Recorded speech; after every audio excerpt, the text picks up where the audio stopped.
Welcome to the first episode of Opera Now, the new podcast from Opera Now magazine at the Mark Allen Group.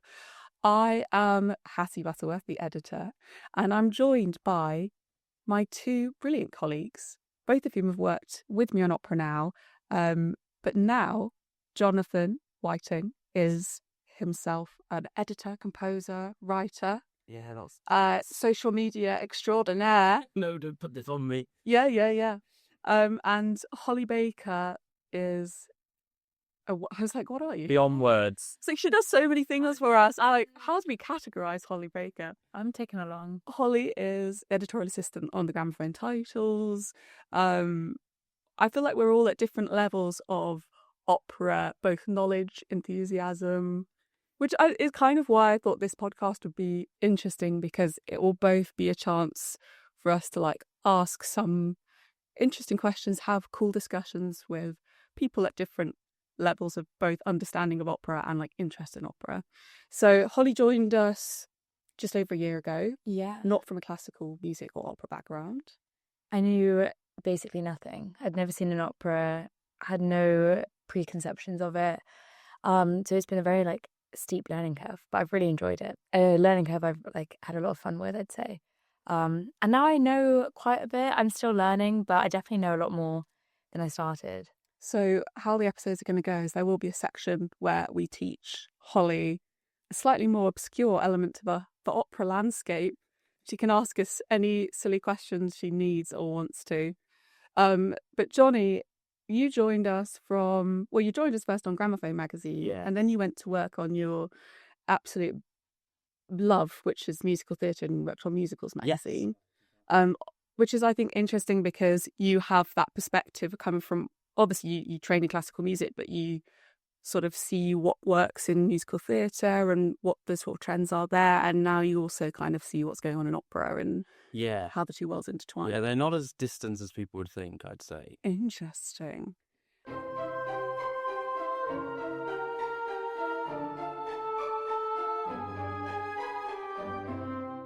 We're going to start every episode with a bit of news. So actually this morning we had a couple news stories written down, but as it is the world of opera, constantly changing and evolving, there is some news this morning that Jenny Molliker, the ENO's CEO, is going to leave and go to the Roundhouse in Chalk Farm.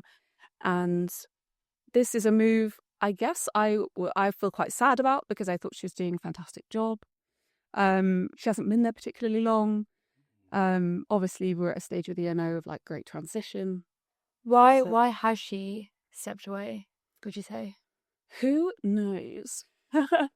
I feel like maybe I've always kind of seen her leadership as being quite like inclusively arts. I guess the Roundhouse is more arts as a whole. Yeah, it does everything for performance arts, opera, musicals, and then like dance shows, it does everything. So maybe she wants a bit more of the variety that you probably couldn't get with ENO.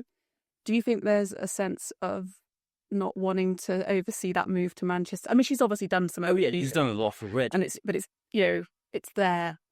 It's very clearly there now, or making its foundations. Still quite turbulent, I think. Also, because the Colosseum it's such an enormous theatre, and you've got to fill it is really hard. I mean, they do really good productions, the ENO, but it's just sometimes you go and you think, this is such a big house to fill, and it's just, even with the good productions, they can't fill it all the time, which is, one of many issues. Obviously wish her all the best. I know she's made a lot of, great friends, and a lot of people in the industry really respect her, and I'm sure will be sad to see her go. But yeah, so I guess the search is on for the next CEO. I wonder who it'll be. And it'd be nice for someone who sort of like stays super long term, like that becomes like thing. Sort of stability. Yeah, becomes sort of like a figurehead for it, especially if they're moving. I feel like like you just said, they definitely need someone stable in it for the long run. It is very exciting for the Roundhouse as well. So we're going to see more operas put on there, because I know ages ago they did Monteverdi's L'Orfeo, which was sort of creole in the round, that's the Roundhouse. I just saw lots of videos of it. It was quite a while ago, but it was brilliant. It looked amazing. That's really true. Like bringing that opera understanding and seeing what works and what could work in that Yeah. space is like really awesome. And then I was going to just sort of talk briefly. Have both of you seen the pictures of the new Hamburg opera house? Oh, Um, I'm very excited for this. yeah, I think it's a huge project funded by a Swiss billionaire. Classic. Classic. Tale as old as time. And I think the next couple years they're going to sort of finalise the plans and the design and everything. Mm. There's currently, I'll put it on the screen, there's currently a, sort of, what do you call it? Artist impression of what it'll look like. And it's kind of on this huge peninsula in Hamburg, very watery element. As Hamburg.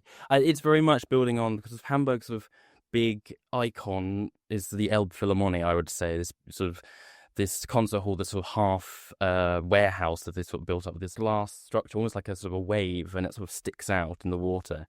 Beautiful buildings. They're obviously like mirroring that, or they sort of want to create this sort of cohesive sort of image of Hamburg. So it's a lot bigger than just an opera house. It's sort of making it sort of Hamburg even more of like a cultural centre and sort of an iconic centre. It's going to have kind of park elements. Yeah. That's what part of the layers are, I think. Different parts. When do they think that's gonna be done? I don't know if they've said a projection. No. I think it'll be like 2030 plus. Yeah, this news is just I'm excited. this news is just the architects, like they picked the architect to do it, and it will be 5 years.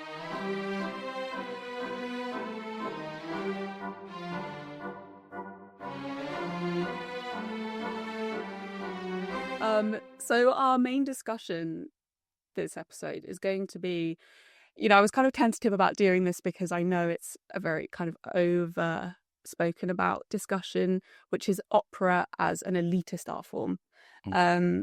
However, I thought it was nice that we have the perspective of someone who has experienced opera newly and kind of just thinking about what is it maybe that means that word elitist is still in our vocabulary or in our brains when we're like thinking of opera. Johnny, when you read opera as an elitist art form, like what came into your head? Well, money, I think, is the first thing that's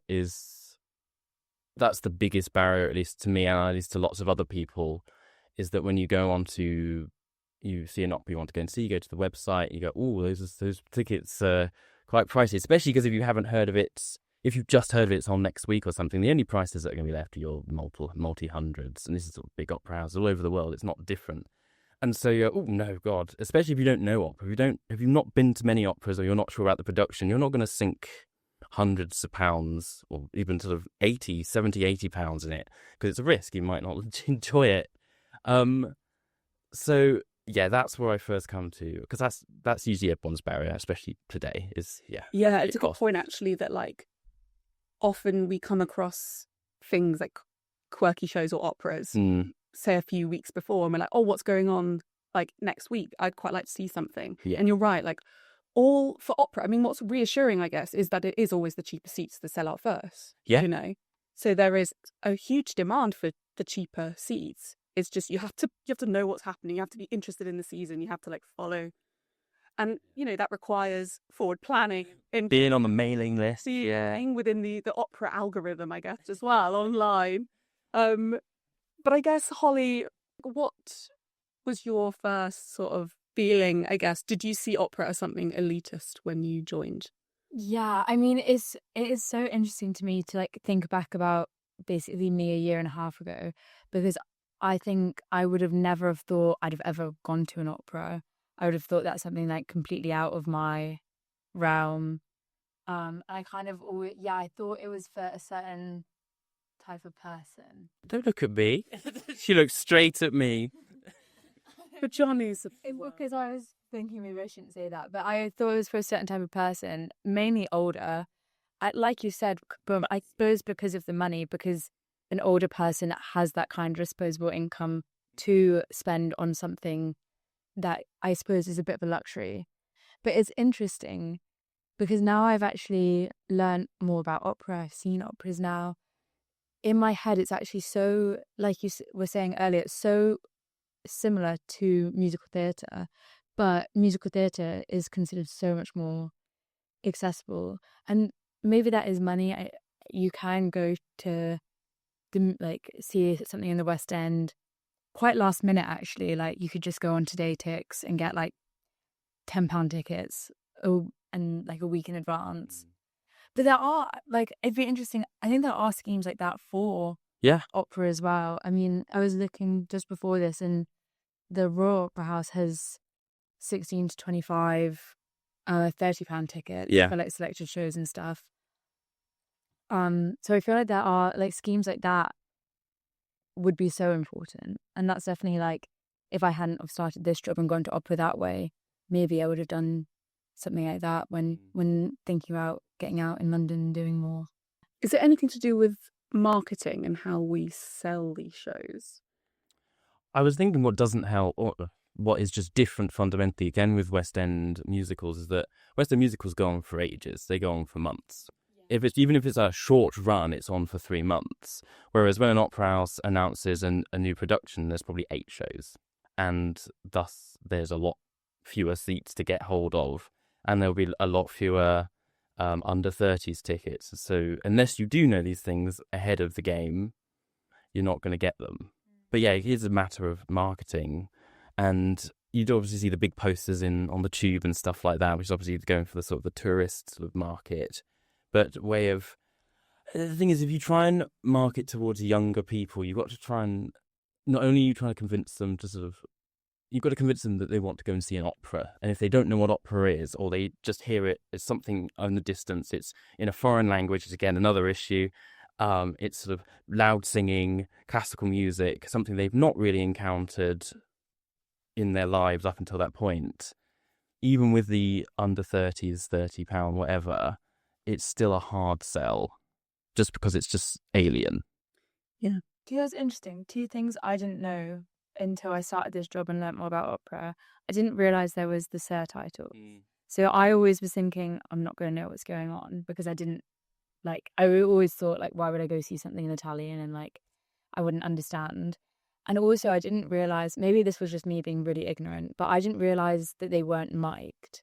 So again, like, after I found that out, I was like, oh, I'd be so much more interested in going, because like that is so impressive. Yeah. Whereas I just thought it was similar to musical theatre, like these mic'd singers on stage, but it's just in a language I don't understand, and it's a story I'm not familiar with. Yeah. I feel like that's a massive side of it as well. Like what you were saying with these like musical theatre shows that run on for much longer, they're also, I think, more in like the what's the word? It's more like, they're more like culturally known, like stories. So I'm like, oh, I'll go and spend this much for a ticket for, I can't think of one, but like Les Mis, because I'm kind of familiar with the story. There's a movie, like it's in English. It's in English. Whereas like if I think of an opera and I just know the name and I don't have any concept of the story, it feels it less. Yeah, fair. I was also thinking though, even when operas are in English, we can't always understand what they're saying. So, but another thing actually I was thinking about is, again, sort of people also might not, if they're not used to going to operas, they might see the cheap seats and see they're up in the gods, or they're quite far back, and go, no, that's not how I want to see the show. It's not worth it. But just to sort of counter that, I've spent a few times sitting in those seats. Feels like I rarely sit in them. I've sat in those seats a lot, and I find that sometimes it sounds better. This is something I've sort of come to realise.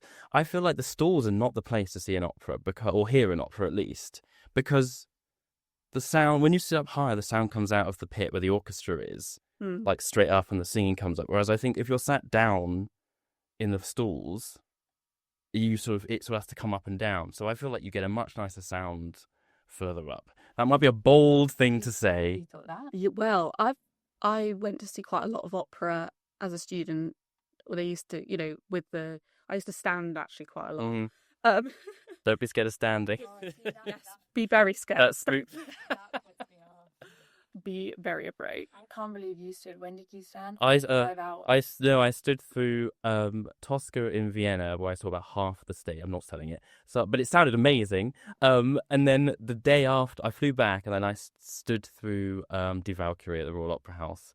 That is about 4 and a bit hours. Do that. Of course, as critics, you get a free ticket, and that was when my love of opera started. was from being able to sort of have a lovely seat, a full view, like feel that you've got the full experience rather than like squinting and or like feeling a bit uncomfortable or feeling a bit like it is just nice. Yeah. I do understand your point. Like the sound is fantastic from lots of those cheaper seats, but like the experience, I don't know. just You get the nuts. grandeur as well. Don't And I you? kind of wish there was a way of, you know, maybe selling any of the store seats that don't go or just giving them out, because I think some people should get that experience. Yes, that's true. You shouldn't lock it off. How interesting.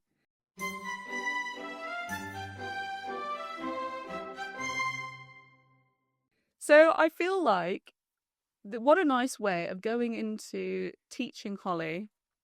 We won't bore you forever about the FACH system. That's great. It's a great intro. What is your feeling?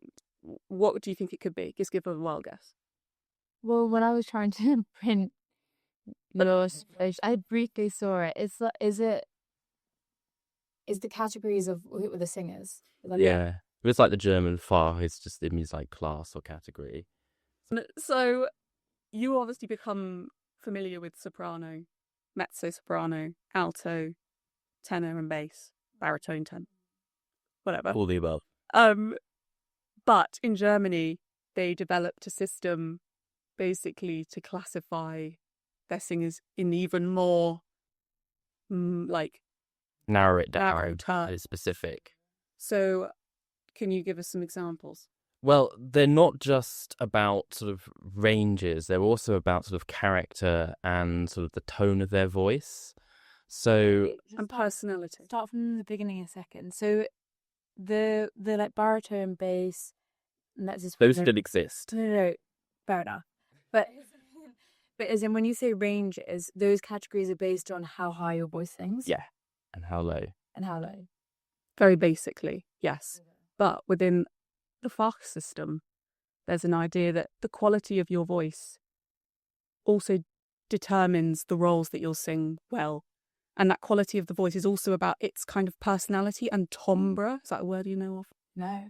Timbre it means colour. So it's about, you know, like in the orchestra, a composer would choose a flute to play something like wispy and high and playful. Kind of like how something sinister, you'd go into like a minor key. Yeah. Maybe like a low instrument that's like sounds like a bassoon or a double bass that sounds sort of ominous. That sort of rumbly. Yeah, like rumbly tone, or like a, you know, like a cello might be like quite a dramatic melody or a very emotional melody. It's kind of categorizing singers. Maybe think about it as like your voice as an instrument, and different singers have different colours. But the thing about FACH is that actually it's that there are boxes, but it's not like if you are a lyric Baritone. That's all you can sing. There are singers, and one very famous example is Maria Callas, who could sing so many different types of FACH. Her voice was so malleable that she could enter so many different types of character. So you're not sort of in a box of just the one? I think in the 19th century when it was created, it was quite restrictive. It definitely has become less.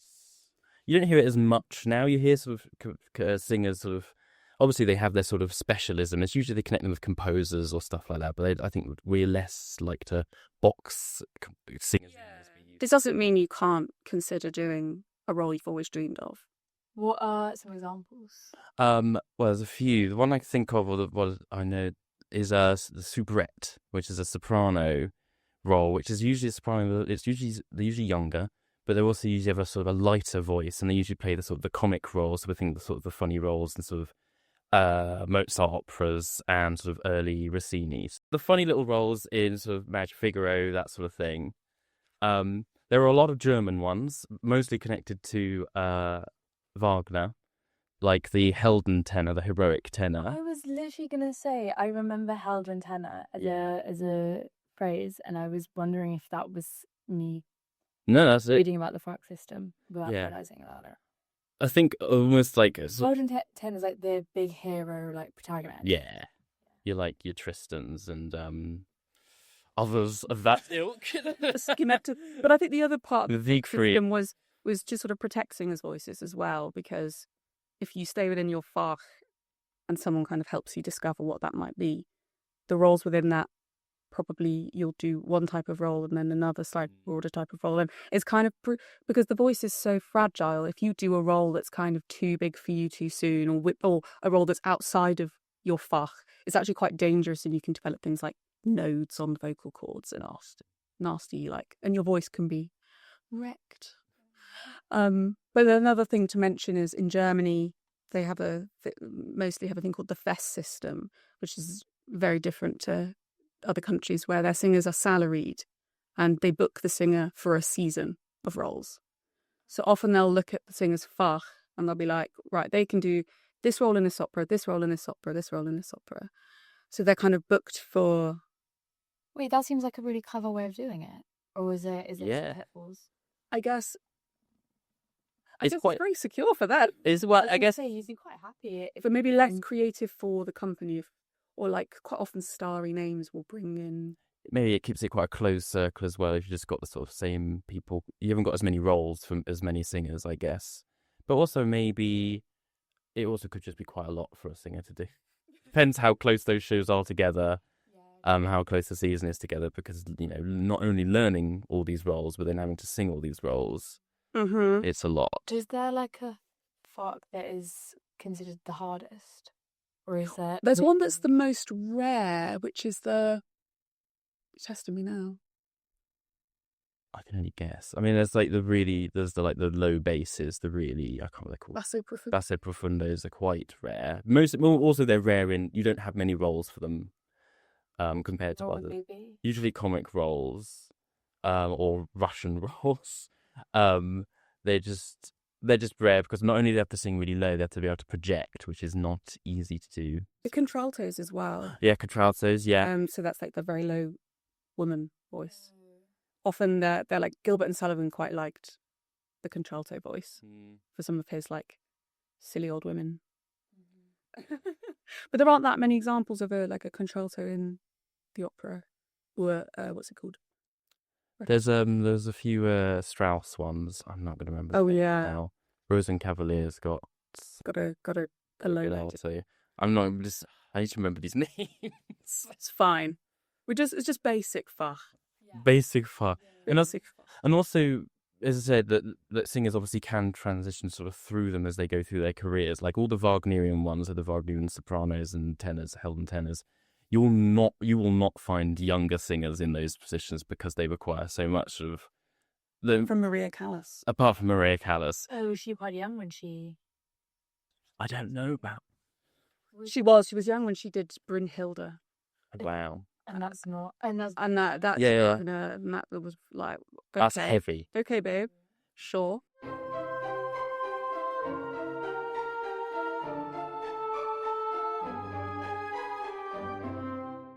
Moving on to the review section.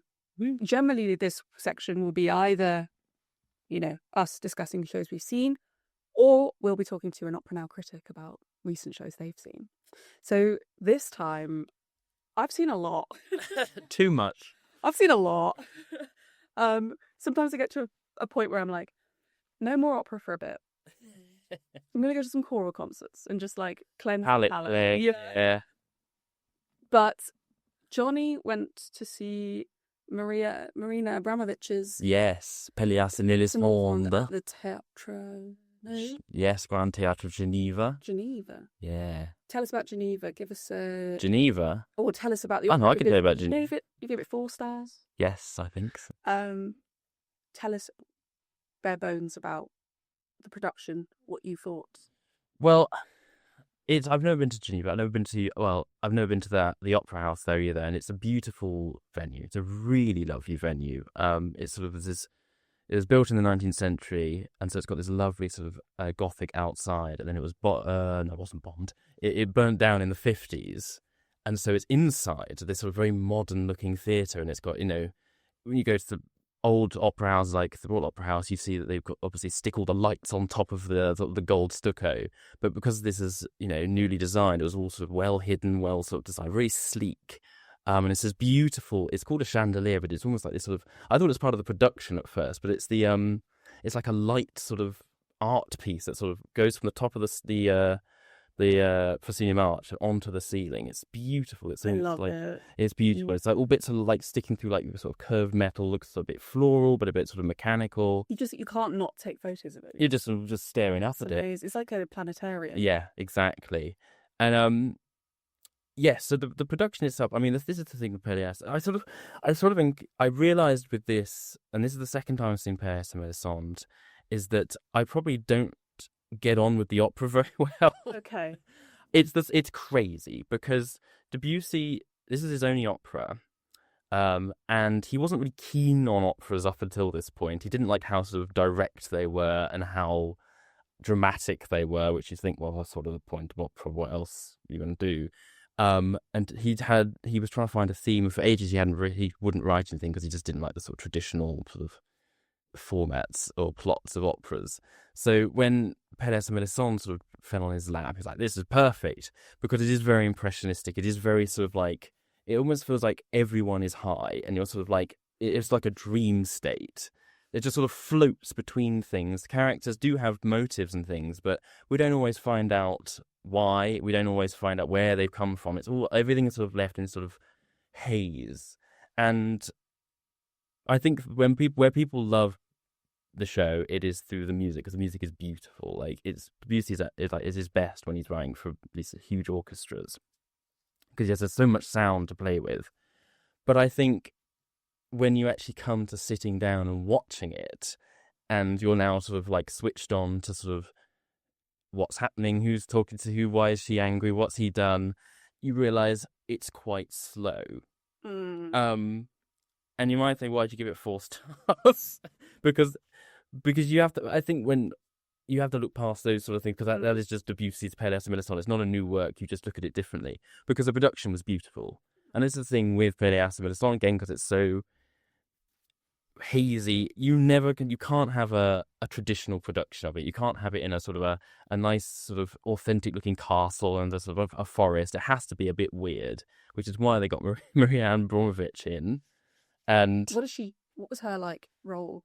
I can't remember. It was like artistic director or something along those lines. Did you feel an Abramovich? Absolutely. Energy. It was crazy, but in a fun way. It was never boring. It was always like, what's going to happen next? Oh wow. Like the set was this sort of like metallic sort of like shell, and there were these sort of enormous crystals sort of growing out the ground and the ceiling. They kept moving about, and yeah. Oh, what was the best thing was the fact that they'd injected this sort of dance of element to it, or sort of sort of very experimental sort of modern dance, where they had a sort of set of dances, about 10 of them, and they would morph between being sort of the people of the kingdom, which is where it's set, or they'd sort of be the inner thoughts of Pelléas or Mélisande or the king, and they would it was all very sort of I would say not very sort of, they were sort of moving very organically, but also very sort of like fluid. Yeah, it was just always really interesting to watch, and added a really nice, like, it worked with Pelléas. You wouldn't want to put that in Marriage of Figaro. It worked with Pelléas and Mélisande because all the lines are so sort of blurred. It just added another bit to blur into, and it was actually very interesting, and I think added to it really nicely, actually. So it was a good time. Making me want to go and see it, which I guess is the point of it. Or But not. oh, he just needs to end that opera earlier. It just Bless him. The final act, she's dying, and Really listen to you. I spoke to him. So he needs to read my review. It's just that last act where she's just taking so long to die, and just get on with it. Well, you shouldn't have to. You didn't feel like that. See, Tosca knows how to die.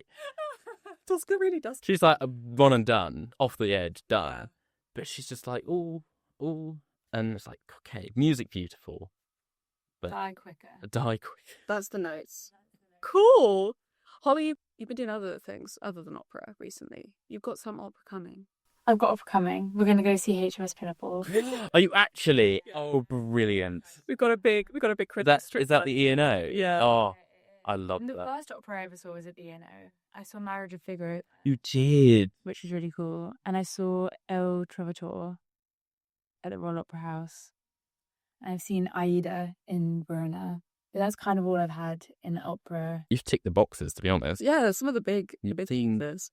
So, but you went to that, I went to the National Theatre. and I just thought this would be an interesting, like, slight aside from Yeah. opera. Well, it was kind of interesting what we were just talking about the accessibility. For under 25s, the National Theatre does £10 tickets, and they're actually such good seats. They're like off to the side, but they're really good seats. So I went the other day and saw Bacchae. Yeah, that's how you say it.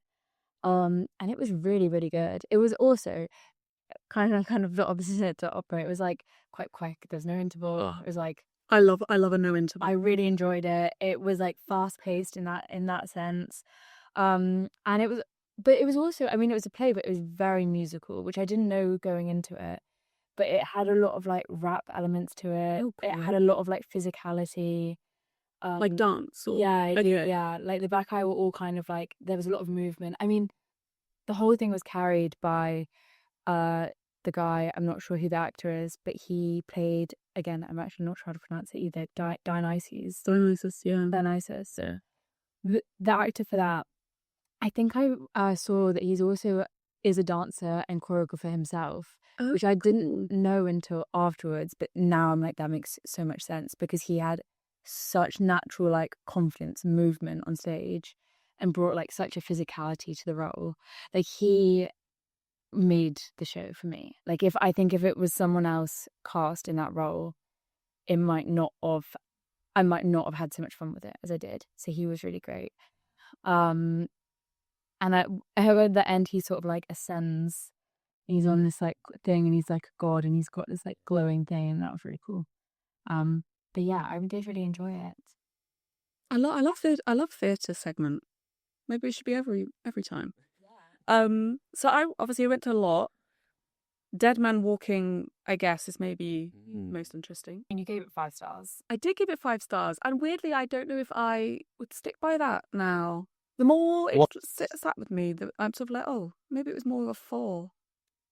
Anyway, I'll keep it at 5. I think there's something saying for gut instinct. Like you obviously gave it a 5. Like That's true. I gave it a 5 because, and I actually gave it a 5 purely for Sister Helen. So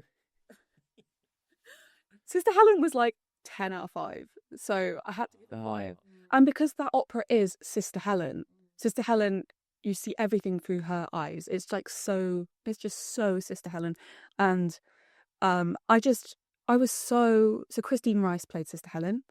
And I can't even express to you like the way she embodied this like quirky, fun nun who also has such huge depth, but because Heggie's music is like very accessible musically, but also like there are some very interesting darker colours that he finds in the score. But because of that, if you play Sister Helen as like a really happy, jolly, it's just one a bit like eek.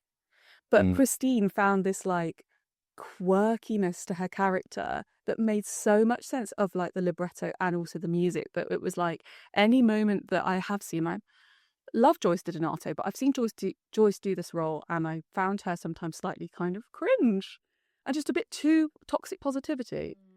And nuns are nuns, but they also have loads of different sides to their person. Yeah. They are whole people. Do you know what I mean? I thought Christine played Sister Helen is like such a whole person with humour and like everything that Terence McNally, who wrote the libretto, like I think everything that Terence McNally would want to show about her.